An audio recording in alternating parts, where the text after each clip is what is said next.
ప్రభు నామములో అందరికి వందనాలు. సామెతల గ్రంథం 28వ అధ్యాయము మొట్టమొదటి వాక్యం.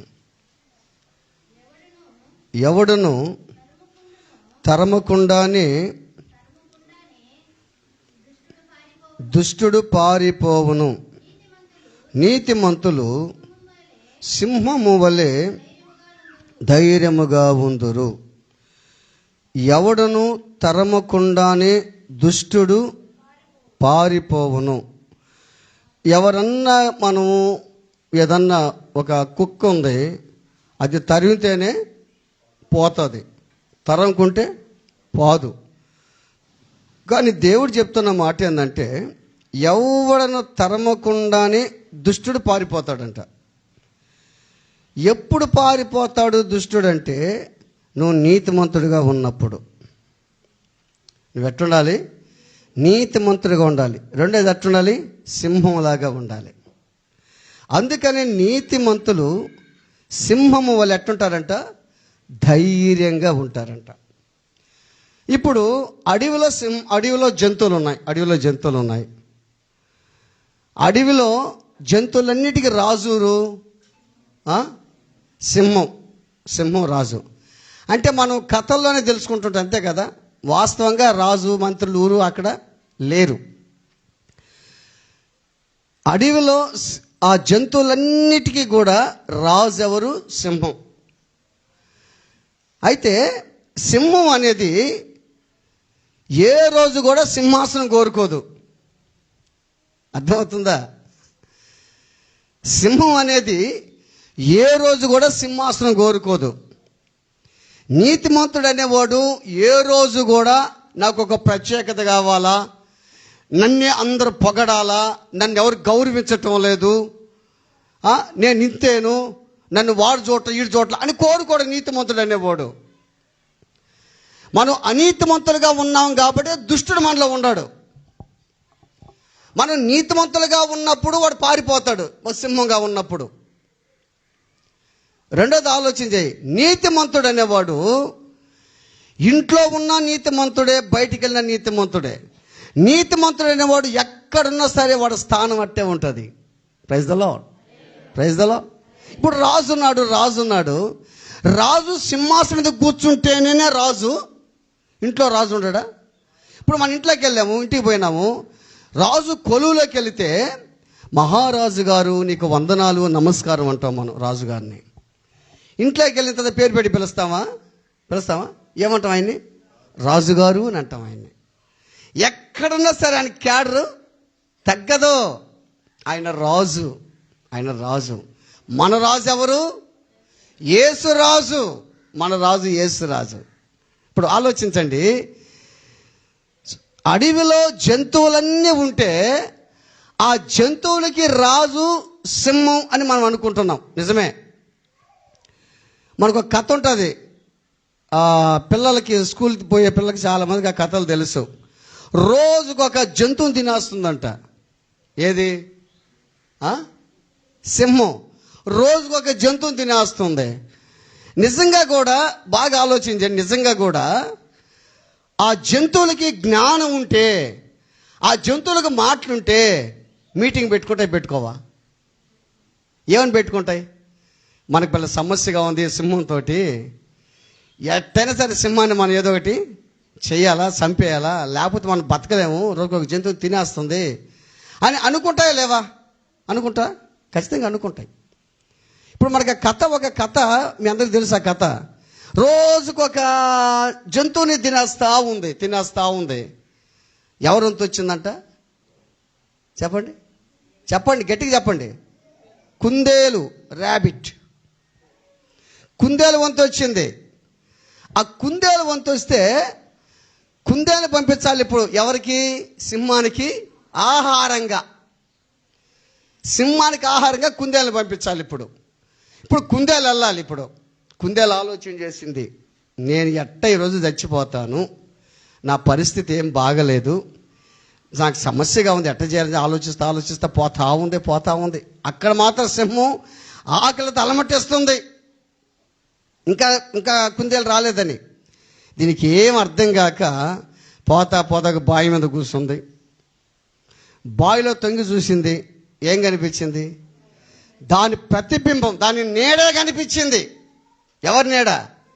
కుందేలు నీడ కనిపిస్తుంది. కుందేలు అరిసింది, అది కూడా అరుస్తుంది. అప్పుడు కుందేలుకి జ్ఞానం వచ్చింది, ఆలోచన వచ్చింది. ప్రతి క్రైస్తవుడికి ఆలోచన రావాలయ్యా. ఈ ఆలోచన ఎప్పుడు తెలుసా? శ్రమల్లో తప్పించుకునేదానికి, శోధనలో తప్పించుకునేదానికి, మందిరించి తప్పించుకునేదానికి కాదు. మందిరికి రాకుండా ముగించుకునే ఆలోచన కాదు.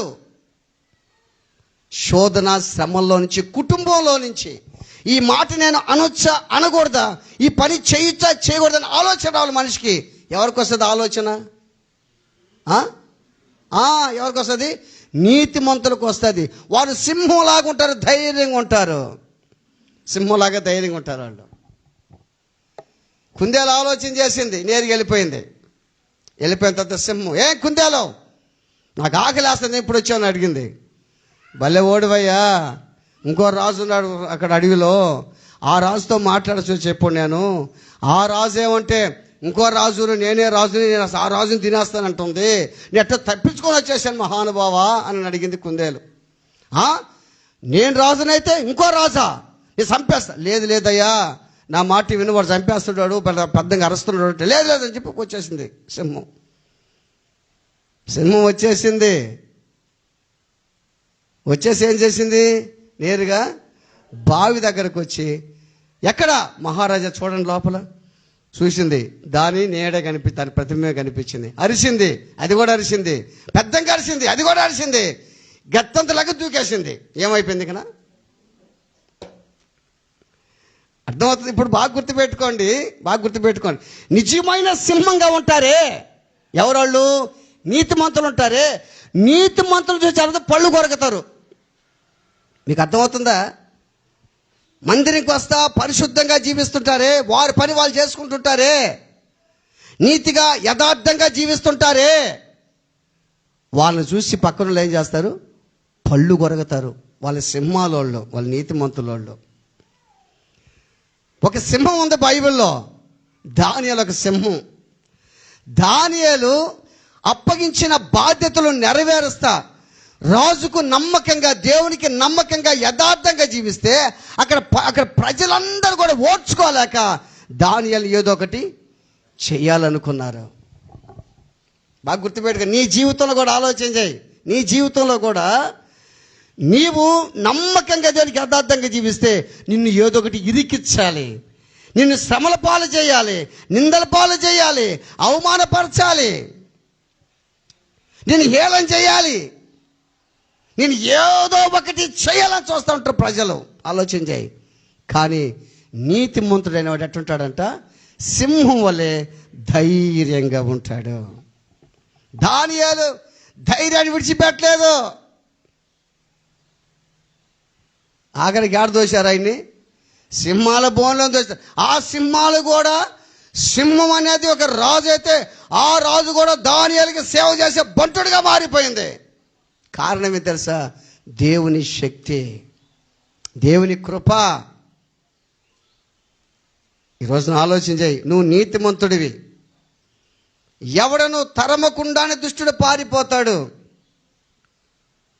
నీ దగ్గరున్న దుష్టుడు, నీ దగ్గర దుష్టులు ఊరు తెలుసా? నీ ఆలోచనలే, నీ తలంపులే, నీ చెడు ఆలోచనలే, నీ చెడు కోరికలే, నీ చెడు ఊహలే. నిన్ను ఎవరైనా సరే నిన్ను ఏదో తరమాలని చూస్తున్నా కానీ నీవు పరిశుద్ధంగా, నమ్మకంగా జీవిస్తే, నువ్వు నీతిమంతులుగా ఉంటే, నువ్వు సింహంగా కానీ ఉంటే, నీకు తెలియకుండా నీ దగ్గర చోటు పారిపోతూ ఉంటాడు. వాడి దగ్గర నిలవలేడు సాతానుడు. దేవుని బిడ్డలారా ఆలోచన చేయి. నీతిమంతులు సింహం వలె ఎలా ధైర్యంగా ఉంటారు? ఎట్టుంటారు? ఎట్టు తెలుసా? ఏవి పట్టించుకోరు వాళ్ళు. మీకు చాలా సందర్భ వాక్యం చెప్తానంటాను నేను. ఏవి పట్టించుకోరు. నీ ముందు ఊసినా పట్టించుకోరు, నిన్ను తిట్టినా పట్టించుకోరు, నీ గురించి పక్కన గుంటలు దోతున్నా పట్టించుకోరు. నీ గురించి సూటిపోటి మాట్లాడుతున్నా నీ హేళన చేసిన అవమానపరిచిన పట్టించుకోరు. కానీ వాళ్ళు నీతిమంతులు, వాళ్ళు నీతిమంతులు. నువ్వు సింహం నీతిమంతులుగా ఉంటేనే, నువ్వు నీతిమంతులుగా ఉంటేనే నువ్వు పరలోక రాజ్యంలో ఉండగలవు. ప్రైజ్ ద లార్డ్, హల్లెలూయా. నీతిమంతుల జాబితాలో ఉంటేనే నువ్వు పరలోక రాజ్యంలో ఉండగలవు. నువ్వు అనీతిమంతులుగా ఉంటే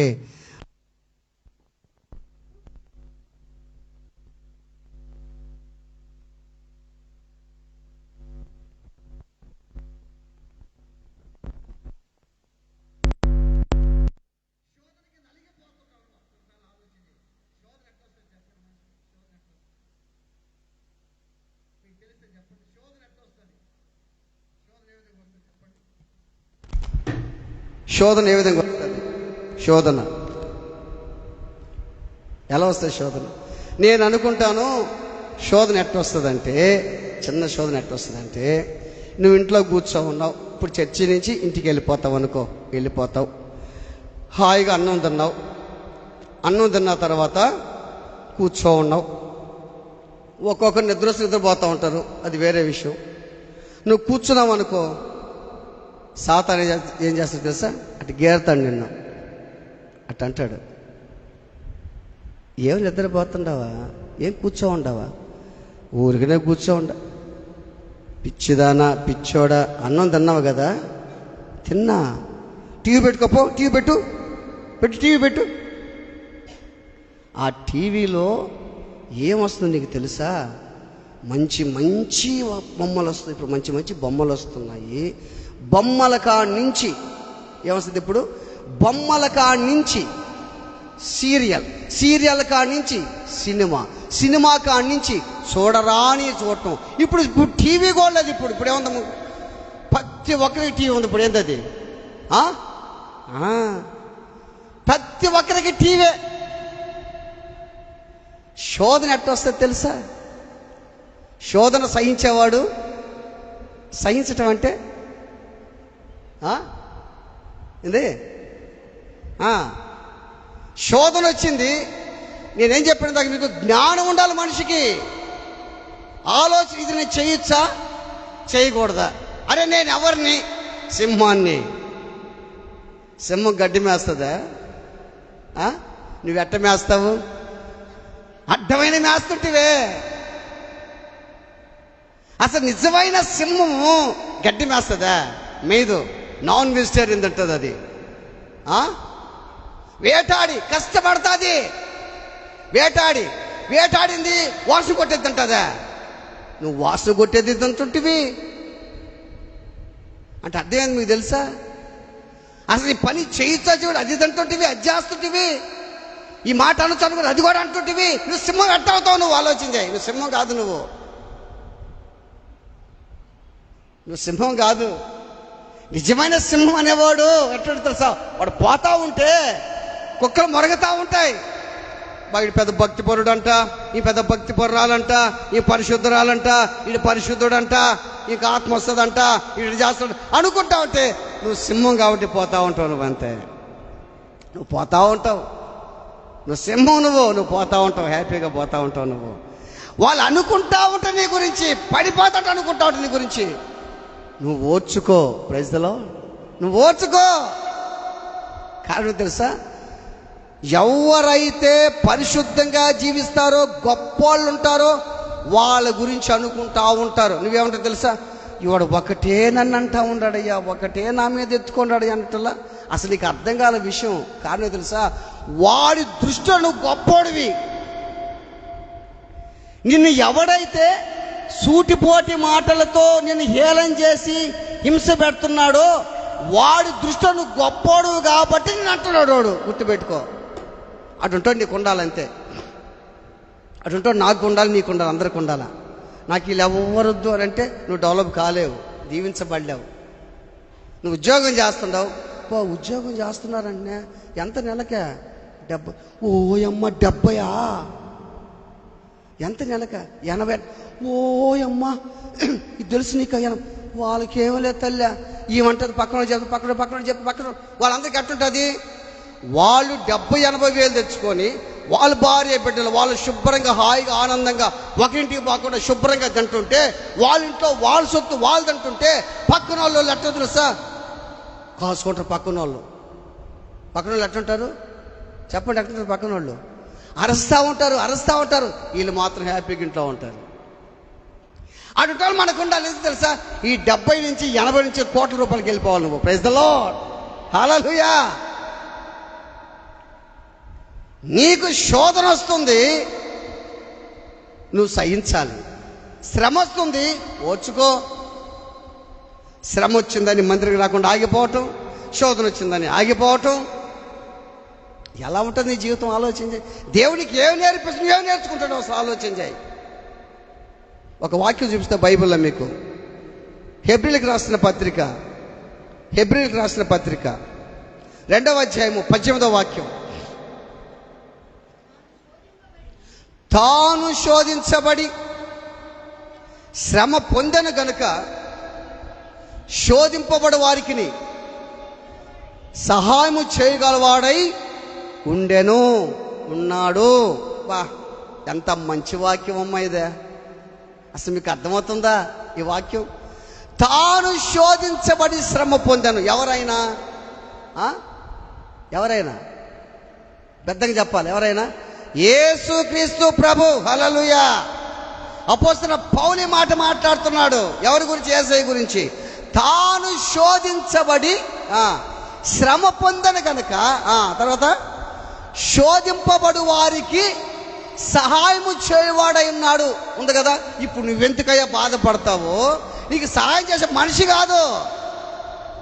నేను శోధనలో ఉన్నాను, నేను కష్టాల్లో ఉన్నాను, నేను బాధల్లో ఉన్నాను, నా దగ్గరికి ఎవరు రారు, నా బ్రతికింతేనా, నాకు సహాయం చేసేవాళ్ళు లేరు, నా జీవితం వింతాను, నాకు రాత్రికి సహాయం చేసేవాళ్ళు లేరు నువ్వు అనుకుంటున్నావు. ఎందుకు బాధపడతావు?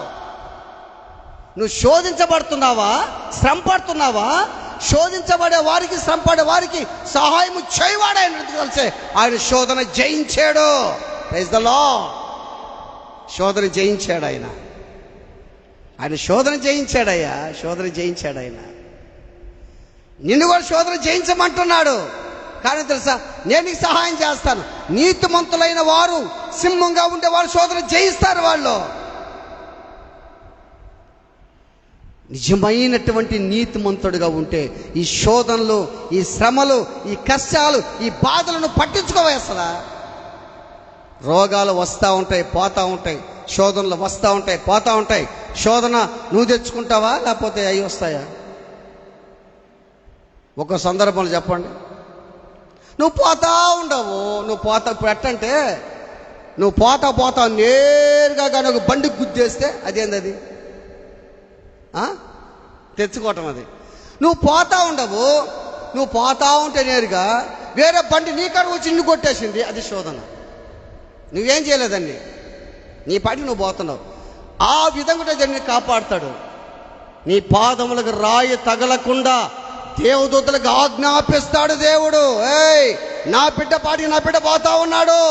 వాడు వచ్చి పక్కన బండి డాష్ కొట్టాడు, అదిగో దున్నపోతూ బర్రె వచ్చి కొట్టేసింది, అదిగో బండి మీదకి వచ్చేసింది, అదిగో దేవదూతలారా పోడి నా బిడ్డ దగ్గరికి అంటాడు. ఎందుకంటే ఆయన శోధించబడ్డాడు కాబట్టి, శ్రమ పొందాడు కాబట్టి, శోధన పడేవారికి సహాయం చేయవాడండి యేసుక్రీస్తు ప్రభు.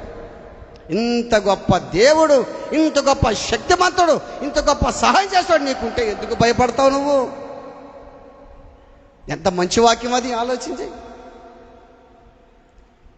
ఆయన ఎవరు తెలుసు? ఆయన ఎవరైనా యోధా గోత్రపు సింహం. ఆయన మన సింహాలుగా చేశాడు. ఆయన నీతిమంతుల జాబితాలో సింహాలుగా చేశాడు ఆయన మనల్ని. దేవుని బిడ్డలారా ఆలోచన చేయండి. ఇంకో సింహం ఉంది. ఎవరా సింహం? చూడండి, 1 పేతురు రాసిన పత్రిక 5వ అధ్యాయము 8వ వాక్యం. 1 పేతురు రాసిన పత్రిక, నిబ్బరమైన బుద్ధి గలవారై మెలకుగా ఉండండి. మీ విరోధైన అపవాది గర్జించు సింహం వలె ఎవరిని మింగుదుమా అని వెదుగుచూ తిరుగులాడుచున్నాడు. చూసావా? నిబ్బరమైన బుద్ధి గలవారై మెలకువగా ఉండండి. అంటే మెలకువ అంటే అర్థం తెలుసా? ఆధ్యాత్మికమైనటువంటి మెలకువ. సైతాను దేవునిలాగా ఒకే సమయంలో ఉండలేడోడు. ఆయన యెహోవా షమ్మ అంతటా ఉండగలడా యేసు ప్రభు. కానీ వాడు ఏం చేస్తాడు? తిరగతా ఉంటాడు. వాడు సింహంలాగా వాడు వచ్చినప్పటికీ, బాగా గుర్తుపెట్టుకోండి, మన మీదకి ఎట్ట వస్తాడు చెప్పండి? మన మీదకి ఎట్ట వస్తాడు? ఏ సింహం అది? గర్జించు సింహం. సింహంలాగా నీ మీదకి వస్తాడు వాడు. సింహంలాగా నీ మీదకి వచ్చినా కానీ నమ్మకంలో స్థిరంగా ఉండే విశ్వాసాలు ఎదుట వాడు పిరికివాడైపోతాడు. మీకు అర్థం కావట్లే. నీ దగ్గరికి ఎట్ట వస్తాడు తెలుసా? గర్జించు సింహంలాగా వచ్చేస్తాడు. గర్జించు సింహం అంటూ వచ్చేస్తాడు నీ దగ్గరికి సాతానుడు. నువ్వు నమ్మకములో స్థిరంగా నీతిమంతుడుగా కానీ ఉంటే నీ దగ్గర వాడు ఎట్టయిపోతాడు? పిరికివాడైపోతాడు. ఎట్ట పిరికివాడైపోతాడంటే, బైబిల్ చెప్పే మాట ఏందంటే, దేవునికి లోబడి ఉండుడి, అపవాదిని ఎదురించిన వాడు మీ యొద్ద నుంచి పారిపోవునని బైబిల్లో ఉంది. వాడు ఏం చేస్తాడంట? తిరగతా ఉంటాడంట. నిబ్బరమైన బుద్ధి గలవారై మెలకువగా ఉండుడి, మీ అపవాదైన సాతాను గర్జించు సింహం వలె ఎవరిని మింగుదుమా అని వెతుకుతూ తిరుగుతూ ఉన్నాడు. వాడు వెతకతా ఉన్నాడు. ఇప్పుడు ఎట్టుంటుందంటే, ఒక వస్తువు పడిపోయింది, అక్కడ ఇసుకలో పడిపోయింది. 2 కాళ్ళు అట్నే పెట్టి ఆడే పడిపోయిందని అట్లా చూస్తూ తిరగతా ఉంటావా? చెప్పండి. ఇప్పుడు ఆడ పడిపోయింది, ఆడుంది, చేస్తూ ఉంటావు. ఆ దొరకలా ఏం చేస్తావు? తిరగతావు, ఇంకో దడ్డు పోతుంటావు, ఇంకో దడ్డు పోతుంటావు. కొంతమంది ఎట్టుంటారంటే తిరగతానే ఉంటారు. కొంతమంది సాతాను ఏం చేస్తాడంట? వెతుకుచూ తిరుగుతా ఉంటాడు, వెతకతా ఉంటాడు. ఎవరిని ఎదగతున్నాడు వాడు? ఎవరిని చెప్పండి? ఎవరిని? మనవల్ని. వాడే ఎదగతున్నాడు. మనమేం చేస్తామంటే, అరే సాతాన్ బ్రదర్, నువ్వెందుకు వెతికి తిరిగేది, నేనే నీ దగ్గరికి వస్తా అంటున్నాం మనం. అరే సాతాన్ బ్రదర్, నువ్వు ఎదగొద్దు, నేనే నీ దగ్గరికి వస్తా. వాడు వెతుకుతా ఉన్నాడు. అయ్యవాడా, వాడి డ్యూటీ అంతా అదే, వెతుకుతా ఉంటాడు. వెతికి తిరగతా ఉన్నాడు. గర్జించు సింహం వలె ఎవరిని మృంగుదుమా అని తిరుగుతున్నాడు. వాడు మృంగేవాడు. వాడు మృంగేవాడి జోలికి వెళ్తున్నావు నువ్వు. ఈ రోజున ఆలోచించాయి. మృంగేవాడి జోలికి వెళ్తున్నావే. నిన్ను ప్రేమించేవాడి దగ్గరికి రావటం లేదే, నిన్ను చేసేవాడి దగ్గరికి రావటం లేదే, నిన్ను క్షమించేవాడి దగ్గరికి రావటం లేదే, నీ జీవితాన్ని హెచ్చించేవాడి దగ్గరికి నువ్వు రావటం లేదే. వాడు మృంగేవాడని బైబిల్లో ఉంది, అదే చదువుతున్నాం. అయినా వాడి జోలికే పోతున్నావే మనం. ఆలోచించి. ఒకవేళ సాతాను గారిని అడిగితే, ఏవరా మా వాళ్ళందరినీ నువ్వు యుద్ధం చేస్తుంటే, లేదు వాళ్ళే నా జోలికి వస్తారని చెప్తాడు. అసలు నేను వాడి జోలికే పోను, వాళ్ళే నా జోలికి వస్తారు, వాళ్ళే దగ్గరికి వచ్చి నాతో మాట్లాడుతుంటారు వాళ్ళు. అసలు నేను చేయమన్నానా? వాడు క్రైస్తవుడు కదా, క్రైస్తవుడిగా ఉండమని చెప్తాడేమో వాడు. వాడు క్రైస్తవుడు కదా, క్రైస్తవురాలు కదా, క్రైస్తవుడు ఉండమాను. నువ్వు ఆదివారం మందిరికి వచ్చి మందిరిలో ఉండు, మందిరికి రాకుండా ఇంట్లో కూర్చొని ఆయన టీవీ ఇవ్వరు చూడమన్నారు, అందుకనే వచ్చేసాడు దగ్గరికి. ఇది నా ఓడరా, ఇవి నా మనిషిరా, నా మనిషిరా ఇప్పుడు నేను వచ్చేసాను. నేను చూసా. వాడు తిరిగేదంతా ఇదే. ఎందుకు తెలుసా? మనల్ని హింస పెట్టేదానికి. గర్జించు సింహం వల్ల వాడు తిరుగుతా ఉన్నాడు. ఎవరిని మింగుదుమానని వాడు గర్జించు సింహం. మనం నీతిమంతులు, మనం ఒక సింహాలవి. మన దగ్గరకు వస్తున్నవాడు మనం నీతిమంతుల జాబితాలో మనం ఉంటే మనం చూసి భయపడతాడు, పిరికివాడైపోతాడు. దేని బిడ్డలు ఆలోచించి. ఒకసారి తాటికాయలు వాడు ఎప్పుడు లేస్తాడు తెలుసా? ఒక విషయం చెప్తా మీకు. దొంగ తాటికాయలు పోయి మేము దొంగ తాటికాయలకి దొంగ తాటికాయలు ఎప్పుడు అప్పట్లో మారినప్పుడు మా వాడు ఒక చెట్టు ఎక్కి లేకపోతే నేను తాటికాయలు కోస్తా ఉంటా. తాటికాయలు కోసి ఆడ తింటా ఉంటే నలుగురు ఉన్నాం. నలుగురుంటే కాపలా ఆయన వచ్చాడు. మమ్మల్ని చూసి ఏమి చేయలేక, మేము ఎంతమంది ఉన్నాం? నలుగురు ఉన్నాం. ఏమి చేయలేక ఇంకో చెట్టు ఉంటే ఆ చెట్టు వెనక ఉన్నాడిట్ట. చెట్టు వెనక చూస్తూ ఉన్నాడు. మాలో ఒకడు తింటా ఏం చేశాడు తెలుసా? ఊరే మనిషి అంటుంటా తింటా, అడుగు మనిషిదే అంటాడు. సింపుల్గా అడుగు మనిషిదే ఉన్నాడు అక్కడ అని చెప్పి తింటా ఉన్నాం. తినిన తర్వాత ఒకళ్ళు లేచి పరిగెచ్చేశాడు మనిషిని చూసి. ఇంకో వాడు లాస్ట్నే కూడా పరిగెచ్చేశాడు. ఆలోచించి అంటే మనం ఏం చేస్తున్నాం అంటే, వాడు మనం చూసి ఏమి చేయడు. బాగా గుర్తుపెట్టుకోండి, మనం ఏం చేయడు. మనం ఏం చేస్తున్నాం? వాడికి సలువిస్తున్నాం. మనం చేసే పొరపాట్ల బట్టి, పద్ధతుల బట్టి, మనం చేసే శాస్త్రాలు బట్టి, మనం చేసే అపవిత్రమైన కార్యాలు బట్టి వాడికి సలువిస్తున్నాం. అరే బ్రదరు తిరగబడలేదు రా, ఇంట్లోకి రా అని చెప్తున్నాం. నీరు లేని చోట్ల తిరుగుతా ఉంటాడు కదా వాడు. బైబిల్ ఉంది కదా ఆ మాటలు. మత్తయి 12 అనుకుంటా. తిరుగుతా ఉంటాడు కదా వాడు. ఎందుకు? ఎవరున్నారా? ఎవరు నీతిమంతులు ఉన్నారా? ఎవరు అనీతిమంతుల జోలికి వాడు. ఎవరి జోలికి వస్తాడు? నీతిమంతుల జోలికి వస్తాడు వాడు. ఎందుకంటే అనీతిమంతుంటారే వాడు మనుషుల వాడు. ఇప్పుడు ప్యాకెట్ ఆడేవాడు, తాగేవాడు, సినిమాలు చూసేవాడు, షికార్లు చూసేవాడు, చెడు పనులు చేసేవాడు, వాళ్ళు మనుషులే కదా. వాళ్ళ జోలికి వాడికినా వాళ్ళు మాత్రం బ్రహ్మాండంగా ఉంటారు. వాళ్ళు బ్రహ్మాండంగా. నీతిమంతులు ఉంటారే వాళ్ళకి బాగా లేకుండా వస్తుంటుంది, వాళ్ళకి అనారోగ్యం ఉంటుంది, వాళ్ళకి ఇంకేదన్నా వస్తుంటుంది, ఆర్థిక సమస్య ఉంటుంది, కష్టాలు ఉంటాయి, బాధలు ఉంటాయి. వాళ్ళ జోలికి ఇంకా నలపుతుంటాడు అన్ని. ఒరే నా దగ్గరికి వస్తే వాడు చూడు ఎట్టుండా.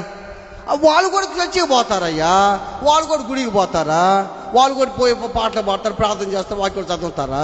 నువ్వెందుకు ఎట్టుండవు? నా మాట నేను చెప్తాడు వాడు. ఏసైకి ఏం చెప్పాడు కొండ మీద? నువ్వు నాకు కానీ మొక్కితే రాజ్యం ఇస్తానన్నాడు. అంటే సైతాన్ని మొక్కితే ధనవంతులు చేస్తాడా? ఇంక అదే కదా అర్థం. అవును, మీరు మొక్కుతారా? ఆలోచించేయండి. ఎటువంటి టాలెంట్ ఉందో తెలుసా వాళ్ళు. ఆ రాజ్యం ఎవరిది అసలు? ఆ దేశం ఇది, ఆ రాజ్యం వేసేది, వేసేది నీకు ఇస్తానని చెప్తున్నాడు వాడు. వేసే రాజ్యం అయితే, ఈ ఇల్లు నీదైతే బాగా గుర్తుపెట్టుకో. ఇంట్లో సైతాన్ ఉంది అంటుంటాం మనం. ఆ ఇల్లు నీది, వాడు వచ్చి ఆక్రమించుకున్నాడు. ఎందుకంటే నీలో లీనెస్, నీలో సలువు చూసుకున్నాడు, నీలో వెయిట్ లేదు, నీలో శక్తి లేదు, నీలో పవర్ లేదు. నువ్వు నీతిమంతుల జాబితాలో లేవు. నువ్వు సాతాను ఒకటే శోధిస్తున్నట్టు అర్థమైంది. వాడు గీరతా ఉన్నాడు. ఒక ఎగ్జాంపుల్ చెప్తా. సాతాను పోతిఫరు భార్య యోసేపు ఉంది కదా, పోతిఫరు భార్యని టచ్ చేసింది సాతాను. ఇదిగో నా మాటిను. యోసేపు వాళ్ళు అందంగా ఉంటాడు కదా, ఒకసారి యోసేపు కడిగి పో, మాట్లాడు, యోసేపుతో మాట్లాడు. యోసేపు దగ్గర రాలేకపోయింది సాతాను. వచ్చాడా? ఎందుకు? యోసేపు నీతి మొత్తం అంతా సప్పుడు కొట్టండి. నీ దగ్గరికి రాడాడు, గుర్తుపెట్టుకో. నీ దగ్గర రాడు, పారిపోతాడు. పోతిఫరు భార్య దగ్గరికి వెళ్ళాడు సాతానుడు. పోతిఫరు భార్యలో ప్రవేశించి యోసేపు దగ్గరికి వచ్చి శోధిస్తుంటే యోసేపు ఏం చేశాడు? పారిపోయినాడు. అక్కడి నుంచి విడిచిపెట్టి పారిపోయినాడు. అది గుర్తుపెట్టుకోవాలి. నువ్వు మందిరం విడిచి పారిపోయేది కాదు, ప్రార్థన విడిచి పారిపోయేది కాదు, పరిశుద్ధులు విడిచిపెట్టి పారిపోయేది కాదు. పాపం విడిచిపెట్టి పారిపోతూ మందిరంలోకి రావాలి. నువ్వు దేవుని వాక్యం వినేదానికి పరిగెత్తాలి. నువ్వు ఒక ఆయన చెప్తాడు, విశ్వాసాలంట బాగా గుర్తు, విశ్వాసాలంట విశ్వాసాలు ఎట్లా రావాలంట? లేడీ వలే రావాలంట చర్చికి. ఎట్లా రావాలంట? లేడీ తొందరగా వస్తుందా, నిదానంగా పోద్దా? స్పీడ్ ఫాస్ట్ కదా. అంటే విశ్వాసం అంట జమ్ జమ్ జమ్ జమ్ అని రావాలంట. ఎక్కడికి? మందిరానికి. కొంతమంది మళ్ళీ మందిరంకి వస్తుంటారు, ఇచ్చటి వస్తుంటారు మందిరంకి వాళ్ళు. ఏంది నా బ్రతుక, నా జీవితం ఇంత కాకపోతే ఏంది ఇదే. కొంతమంది మందిరం గట్టి వస్తారు, నిదానంగా నిదానంగా మళ్ళీ కాసేపు మళ్ళీ నిదానంగా. మందిరికి వచ్చేటప్పుడు స్పీడ్గా రావాలంట, గుర్తుపెట్టుకోండి. పోయేటప్పుడు అటు పోవాలంట.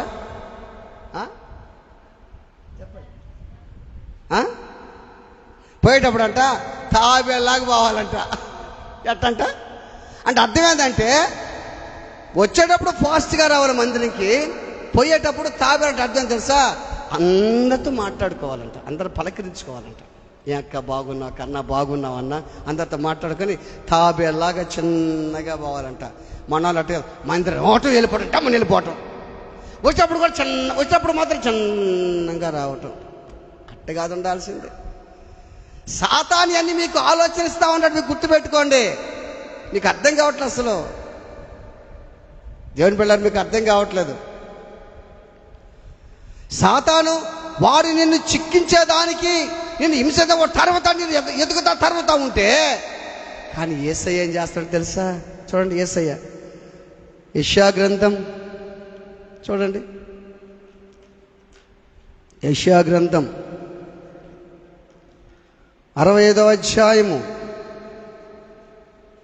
2వ వాక్యం చూడండి. తమ ఆలోచనను అనుసరించి చెడు మార్గము నడుచుకొనుచు లోబడనొల్లని ప్రజల వైపు దినమంతా నా చేతులు చాపుతున్నాడంట. ఎవరైనా? యెహోవా దేవుడు యేసయ్య ప్రతిరోజు చేతులు, అమ్మా నా కుమార్తె, నా బిడ్డ రామ్మ అని చేతులు చాపుతున్నాడంట ఆయన. వాడేం చేస్తున్నాడు? వాడు ఉలికిస్తాడు, గాలం వేస్తాడు. నిన్ను హింస పెట్టి చంపేదానికి గాలం వేస్తాడు. నీవు లోబడనొల్లని ప్రజల వైపు తమ ఆలోచనలు అనుసరించి నడుచుకోవచ్చు అంటే అర్థం తెలుసా? నీ ఆలోచనే నీ జీవితానికి శాపం. ఏ ఆలోచనలు? చెడు ఆలోచనలు. వారినిట్ట వీళ్ళనిట్టు ఆలోచనలు వస్తుంటాయి కదా నీలో. ఆలోచన ఎక్కువ ఎప్పుడు పుడుతుంది? పక్క వాళ్ళ మాట కూడా ఆలోచన ఎక్కువ రేజ్ అవుద్ది. ఒక్కరిలో ఆలోచన ఉంటే ఆ ఆలోచన ఉంటుంది, కానీ మారేదానికి ఆస్కారం ఉంటుంది. ఇద్దరు ఆలోచన కానీ కలిగింది అనుకో, మారని దానికి ఆస్కారం కూడా ఉండదు అసలు. ఆ ఆలోచన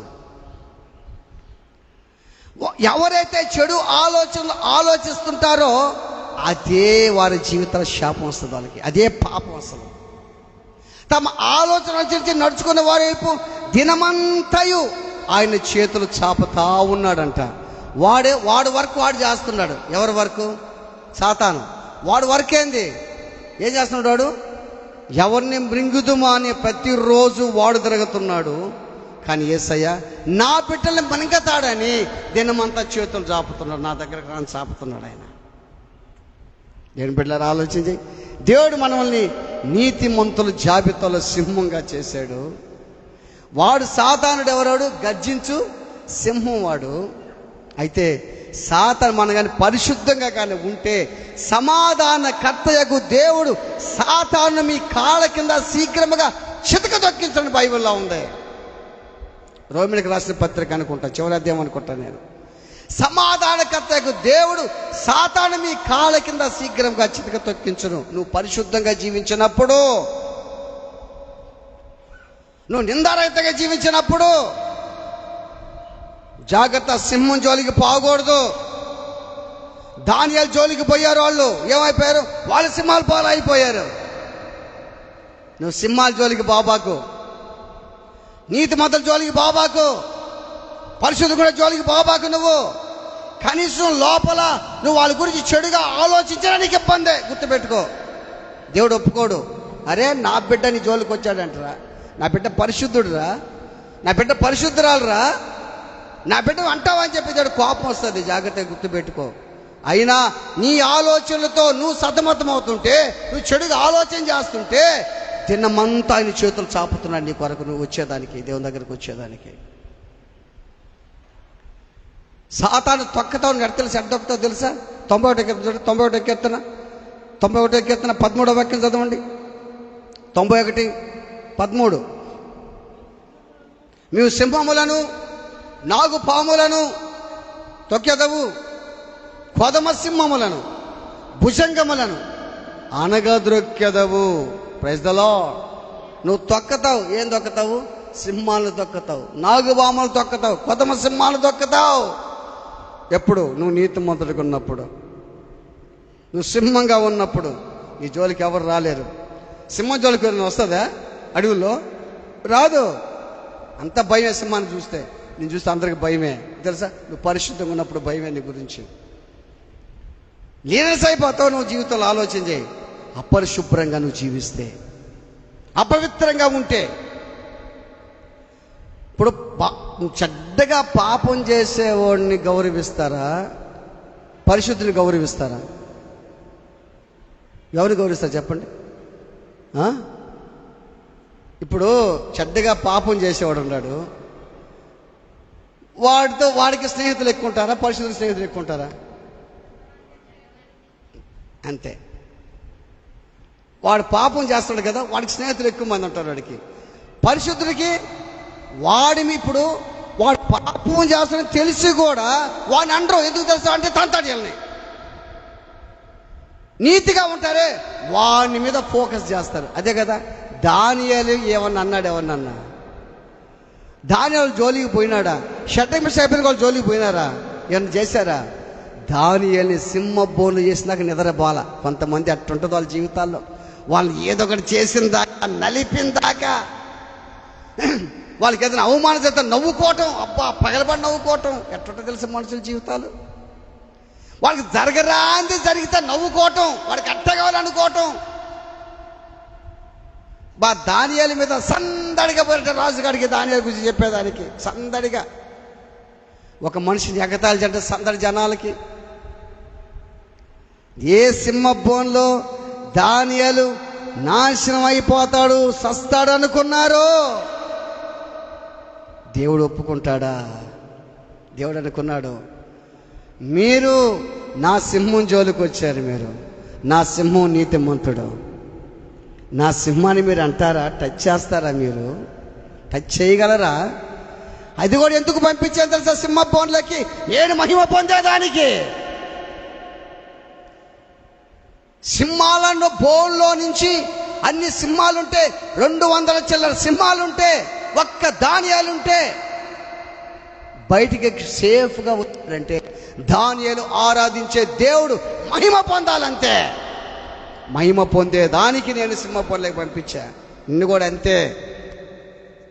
దేవుడు ఏందబ్బా నాకు ఈ బాధ? బాగా గుర్తుపెట్టుకో. నువ్వు దేవునికి అవసరమైతే మరణపు అంచులు లేకపోయినా అక్కడికి లేపుతాడు దేవుడు నిన్ను. బస్సు పోతా ఉంది, బస్సులో యాక్సిడెంట్ అయిపోయింది, అందరికీ రోగం, అందరికీ యాక్సిడెంట్ అయింది, నీకు కూడా యాక్సిడెంట్ అయింది, అందరు చనిపోయారు, నువ్వు బ్రతికావు. గొప్ప విషయమే కదా అది. ఆలోచించి, గొప్ప విషయమే కదా. కరోనా వచ్చింది, అందరు చచ్చిపోయారు, నువ్వు బతికావు. గొప్ప విషయమే కదా అది. దేవుని బిడ్డలారా ఆలోచించి, దేవుడు నిన్ను బ్రతికిస్తాడు అనుకుంటే బ్రతికిస్తాడు దేవుడు నిన్ను. దానియేలు ద్వారా దేవుడు మహిమ పొందేదానికి సింహాల బోన్లోంచి దేవుడు దానియేలుని సేఫ్గా బయటికి తీసుకొచ్చాడు. కానీ ఏ నీతిమంతుని జోలికైతే వెళ్ళారో వాళ్ళు ఏం చేశారు? సింహాల బోన్లు వేస్తే ఆ సింహాలకు అడుగు పోకముందే పగిలి కొలికేసాయంట. వాళ్ళని పగల కొరికినాయంట ఎముకలు. దేవుని బిడ్డారా ఆలోచించాయి. ఈ రోజున ఆలోచించు, మరి మన జీవితంలో ఎలా మనం బతుకుతున్నాం, ఎలా జీవిస్తున్నాం? మనం నీతిమంతులు సింహాలవి. రెండోది ఎవరు తెలుసా? గర్జించు సింహం సాతానుడు. మన దేవుడు యూదా గోత్రపు సింహం. హల్లెలూయా. ఆ యూదా గోత్రపు సింహం త్వరగా రాబోతూ ఉన్నాడు. ప్రకటన 5:5లో చూస్తే యూదా గోత్రపు సింహం దానికి కనిపిస్తాడు మనకు. ఆయన మనకు త్వరగా రాబోతున్నాడు. ఇటీవల ఇప్పుడే రీసెంట్గా వచ్చిన వార్త, ఎర్రని పెయ్యను వధించే రోజు దగ్గరకు వస్తుంది. ఇజ్రాయెల్ మందిరం కట్టేదానికి ఆసన్నం అవుతుంది. మందిరం కట్టేదానికి సన్నద్ధం అవుతున్నారు. మందిరం కడితేనే ఉంది. ఇంకా మందిరం కట్టిన దాకా ఉంటామా? ఉండేమో, ఎవరికి తెలుసు. మందిరం కట్టిన తర్వాత అంత్యక్రియ వస్తాడు, మనకు తెలుసు అన్నీ. మందిరం కట్టిన దాకా చూద్దాం అనుకుంటే కుదరదు కదా. ఎప్పుడు దాకా ఉంటావు నువ్వు తెలియదు కదా.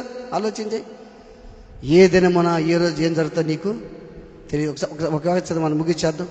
సామెతల గ్రంథం, అదే సామెతలు 27:1 చూడండి. 27:1 అదే సామెత 27:1. రేపటి దినమును గూర్చి అతిశయపడకుము, ఏ దినమున ఏది సంభవించునో అది నీకు తెలియదు. గుర్తుపెట్టుకో, ఇదే గుర్తుపెట్టుకో. ఏ రోజు ఏమి జరుగుతుందో నీకు తెలియదు. దీపం ఉండగానే ఇల్లు చక్కబెట్టుకో. ఇప్పుడే ఈ రోజు నుంచే నీతిమంతులుగా మనం మార్చబడదాం. సింహాల్లాగా ఉందాం. నిజమైన సింహం దేనికి భయపడదు. నువ్వు సింహంగా ఉంటే శ్రమలకి, శోధనకి భయపడవు, కష్టాలకి భయపడవు. నువ్వు భయపడే వాళ్ళకి ధైర్యం చెప్తావు. నువ్వు